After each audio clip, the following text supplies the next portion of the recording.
আজকে বাইরে বৃষ্টি হচ্ছে বুঝছেন, তো এই কবুতর আর খাওয়া দিতে পারিনি। আজকে প্রথমে ফুলগুলো নিয়ে নিচ্ছি, এগুলোকে নিয়ে আনছি সবগুলো। তুলসীটা গোবিন্দের চরণে দিব, সাদা ফুলটা গোবিন্দের চরণে দিব মহাদেবের জন্য। ওই যে আকন্দ ফুলটা আছে, তারপরে বেলপাতা আছে, সব মিলে ফুলটা সাজালাম। গাছের ফুল এখনো তুলে নিয়ে চলুন যে গাছের ফুলটা তুলে নিয়ে আসি। দেখুন বাইরে বৃষ্টি হচ্ছে, ওই জন্য আজকে কবুতরগুলো আসতে পারতেছে না। তো চিন্তা করলাম যে দাদুভাই ঘুম থেকে উঠুক, তারপরে একসাথে কবুতরের চাউলটা দেবো আর কি। গাছে এখন ফুল ফুটে খুব কম।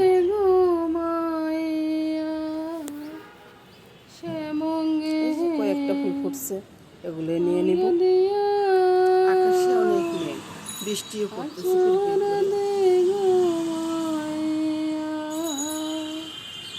এবার দেখুন এই যে 5টা ফুল ফুটছে, জবা ফুল আর ফুটে নেই। তো এগুলো দিয়ে আমার সন্তুষ্ট থাকতে হবে, গোবিন্দের পূজা হয়ে যাবে। এবার চলুন যে মামনি কি কাজ করতেছে সেটা একবার দেখে আসি। সকাল হলে মামনি কাজও অনেক ব্যস্ত থাকে বুঝছেন। এই যে কত রকমের জল করতে হয়, এই যে শ্বশুরমশাইয়ের জন্য সব কিছু রেডি করে রাখছে। অমলকি, রসুন, চিরতার জল, তারপরে চিয়া সিড, নর্মাল জল, সব কিছু রেডি করে রেখেছে। আর এদিকে ছেলের জন্য রেডি করতেছে, আমার ছেলের জন্য। এই যে বিটরুটের রস, চিয়া সিড এগুলা দিয়ে আর কি। আর আমার জন্য লেবুর জল। তারপরে আসুন এদিকে, এই যে মশলার জলটা হচ্ছে, লেবু টেবু চিবে দিয়ে। লেবু এখনো দেয় নেই, জলটা যখন উতরাবে না, বলক আসবে আর কি, তখন এই লেবুটা দেবে। মামনি অনেক ব্যস্ত থাকে সকাল সকাল। এদিকে তাকাও, এই যে হাসি নেই মুখে। এবার দেখুন আস্তে আস্তে এই বৃষ্টির ভিতরে কবুতরগুলো আসতেছে। দাদুভাই এখনো উঠে নেই, তো এই জন্য খাওয়া দিচ্ছি না। দাদুভাই উঠলে আবার কাছামেশি করবে যে কবুতরের খাওয়া দেওয়ার জন্য। দেখুন কি করতেছে ওরা, আমাকে দেখলে সারছে। মামনি কবুতরের খাওয়া দিয়ে যায়, এখন বৃষ্টি কম আছে তো, ওরা তো আসতেছে। দাও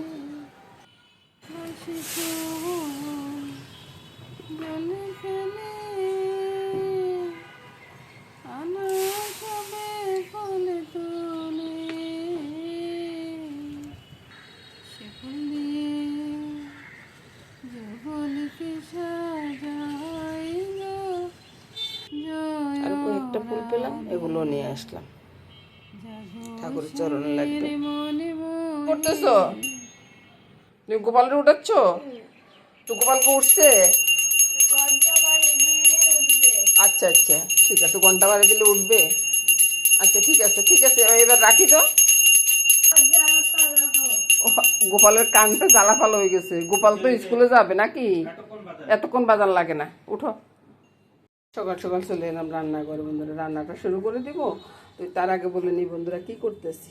সকালবেলা জলখাবারের জন্য আলুর তরকারিটা হবে। আলুর তরকারিটা হবে কীভাবে সেটা একটু দেখতে থাকুন। ওই যে এখানে পেঁয়াজ, রসুন, আদা, 2টা লং এগুলা ইয়ে করে রেখেছি আর কি। তো এটা পরে পোড়নে দিয়ে দিব। অনেক আগে তেলটা বসিয়ে দিচ্ছি, তো এই তেলটা গরমটা বেশি হয়ে গেছে বুঝছি। তো এখন পেঁয়াজ, রসুন, আদা আর ওই যে লং এগুলো ছেড়ে দিচ্ছি। এগুলো ছেড়ে দিয়ে এগুলো একটু ভাজা ভাজা হোক, তারপরে আলুতে নুন, হলুদ, লঙ্কা সব মেখে নেব। পেঁয়াজটা ভাজা ভাজা হোক, তো তখন এদিকে আসুন, এদিকটা একটু দেখি। এই যে আলুর ভিতরে সব কিছু নিয়ে নিয়েছি, জিরার গুঁড়ি, ধনিয়ার গুঁড়ি, নুন, হলুদ, লঙ্কা সবই নিয়ে নিচ্ছি। এবার ঢাকুনি দিয়ে এভাবে মেখে নিচ্ছি। মেখে নিয়ে সরাসরি এখানে দিয়ে দিই। তারপরে একটু নেড়ে ছেড়ে মিশিয়ে দেওয়ার পরে ঢাকা দিয়ে একবারে কমাস করে রেখে দেবো। এদিকে মামনি পূজা করতে চলে গেছে। সকালে কাজটা সব কিছু শেষ করে আমি জলখাবারটা রেডি করে আমিও চলে যাব। এবার কিছুক্ষণ পরে এসে দেখি যে একবারে মিচড়িগুলো ভাজা ভাজা হয়ে গেছে, আর সেন্টও বাইরে হয়েছে একবারে মাংসের মতো। তো এবার আমি কিছুটা আলুকে ম্যাশ করে দিব। দেখুন আলুটা কত নরম হয়ে গেছে। তো কিছুটা আলুকে ম্যাশ করে দিব, ম্যাশ করে দিয়ে একটু ঝোল দেব।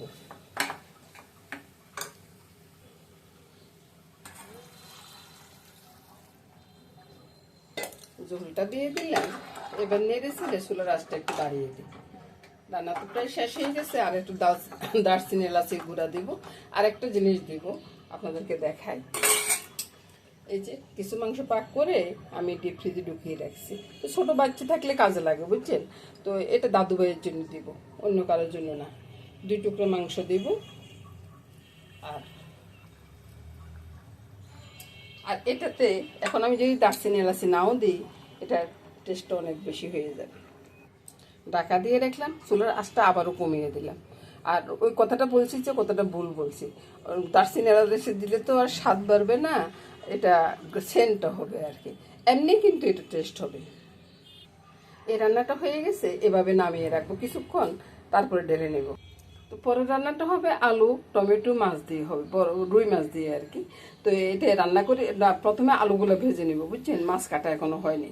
তো মাছটা কেটে নিয়ে আসি আলু ভাজতে ভাজতে। তেল দিয়ে দিলাম কড়াইতে, তেলটা গরমও হয়ে গেছে। আলুতে একটু নুন আর হলুদ মেখে কড়াইতে ছেড়ে দেবো। আলু ভাজা হোক। এদিকে আলু ভাজা হয়ে গেছে, মাছ কেটে ধুয়ে নুন হলুদ মেখে একবারে নিয়ে আসছি। তারপরে আলুগুলো তুলে নি বন্ধুরা, আলুগুলো তুলে নিয়ে এসে এবার মাছগুলো ভেজে নিই। এদিকে মামনির পূজা হয়ে যাচ্ছে। জয় গোপালের জয়, জয় গোবিন্দের জয়।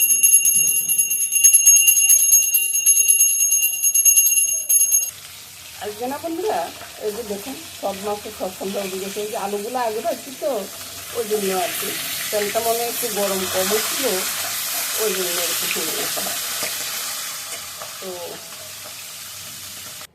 মাছগুলো ভেজে উঠিয়ে নিলাম। এবার আমি কড়াইতে ফোড়ন দিয়ে দেবো, মেথি ফোড়ন দেবো। ফোড়নটা ফুটে উঠুক, কড়াইতে দিয়ে দেবো টমেটো। টমেটোগুলো একটু নেড়ে ছেড়ে ভেজে নিচ্ছি। আমি সরাসরি টমেটো রান্না করি না, কারণ টমেটোতে আমার অ্যালার্জি আছে, তো আমি টমেটোটা ধরে না। আজকে তো আমি খাবো না, ওই জন্য টমেটো রান্না হচ্ছে। টমেটোর সাথে দিয়ে দিলাম নুন, তারপর দিকে একটু চিনি। আপনারা না খেলে খেলে না দিবেন বন্ধুরা। তারপরে একটু লঙ্কা, হলুদ। এটাকে আর একটু ভালো করে কষিয়ে নিই।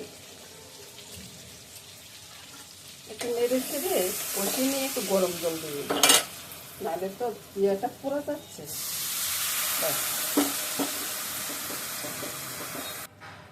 আলুগুলো দিয়ে দিলাম, সাথে দিয়ে দিচ্ছি একটু কালো গোলমরিচ, একটু জিরার গুঁড়াও দেবো। জিরার গুঁড়িটাও দেওয়া হয়ে গেছে। এবার ঢাকা দিয়ে রেখে দেবো, একটু পরে মিশিয়ে দেবো। এখনকার টমেটোগুলো না সহজে সিদ্ধ হতে চায় না, বুঝছেন। কেন যে সিদ্ধ হয় না সেটা বুঝতেছি না। এবার এদিকে আসুন, ওই যে সকালবেলার তরকারিটা এবার ঢেলে নিচ্ছি। এবার দেখলেন তো কত সুন্দর হয়েছে। এবার তোমরা নেড়ে সেড়ে ঘিটে গুটে ওই যে টমেটোটা একটু ইয়ে করে দেওয়ার চেষ্টা করতেছি আর কি। আর একটু তাড়া আছে, তাড়াহুড়া করে রান্নাটা করে তারপরে আমি চলে যাব, ওই জন্য একটু তাড়াহুড়া করতেছি। কয়েকটা আলুকে ভেঙে দিলাম। আমার ঘরে আবার পাতলা তরকারিটা পছন্দ কম করে, বুঝছেন। একটু ঘন তরকারিটা পছন্দ করে। মাছগুলো ঢেলে দিলাম। আজকে মাছ ভাজতে একটু লেগে লেগে উঠছে, এই জন্য এরকম দেখাচ্ছে আর কি। জলটা গরম জল দিলাম, কিন্তু আর কিছু পড়বে না এখানে। এবার তরকারিটা নামিয়ে নেব। আর এদিকে চুলাটা একটু নোংরা হয়েছে, তো মাসি কখন আসে না কখন আসে এটা কোনো ঠিক নেই, ওই জন্য একটু মুছে টুছে নিচ্ছি। আজকে আমার একাদশী দিন তো চুলা টুলা মুছে তারপরে যে আমি স্নান করতে যাবো আর কি। আর এদিকে মামনি সব কিছু রেডি করে রাখছে একাদশীর জন্য। এবার মামনি এসে গেছে, মামনি রুটিগুলো করবে, আমি এই ফাঁকে বের হয়ে যাচ্ছি। তো বন্ধুরা, নমস্কার বন্ধুরা, সবাই ভালো থাকুন, সুস্থ থাকুন, সুন্দর থাকুন, এই কামনা করে আজকের মতো এখানে বিদায় নিব।